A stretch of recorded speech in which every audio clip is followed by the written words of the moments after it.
Hello everyone, and I'm restarting my Patreon. So I make a lot of like small projects every now and again. So I just wanted like a place where I can sell those. So I figured Patreon is a good place to do that. Okay, so so the idea is to make like one project a month, and I'll make like a tutorial for that, like a full project with like modeling, lighting, rendering, everything, and I'll also provide the Houdini files along with that. So this month we're going to make this a procedural ice cream stick. Okay, so the idea is to like model the ice cream stick and also make all the controls for it. So this is the let me just turn this off. Yeah, so this is roughly what we have. So let me turn off a few things so I can just show you what you get.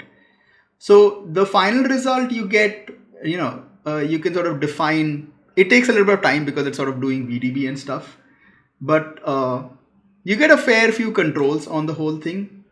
You can define like the size and shape of it. You can add some cuts to it if you want. You can add noise, to that. If you don't want cuts and if you want to add like some kind of like nuts or something to it, you can also do something like that. So you can do things like this, and you can also distort the whole stick, if you want to do that, and you can define like how many nuts do you want on the whole thing. We can also do like a simple like a coating on top, so if you want like liquid on top with sprinkles, so you can do something like that, and you can define like the number of sprinkles. So you can like, I've exposed a fair few parameters, but there is more stuff in here that you can expose and build up more controls. You can also control the stick, so if you want to define like the length of the stick, you can do that.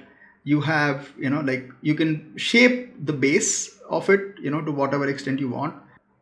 So you have a few ways to sort of adjust the stick as well. So the first lesson is already available on my Patreon. The link is given below in the description. That lesson covers the entire modeling and building up the parameters. The next lesson, which I'll upload next week, I will cover the shading and lighting and rendering of it.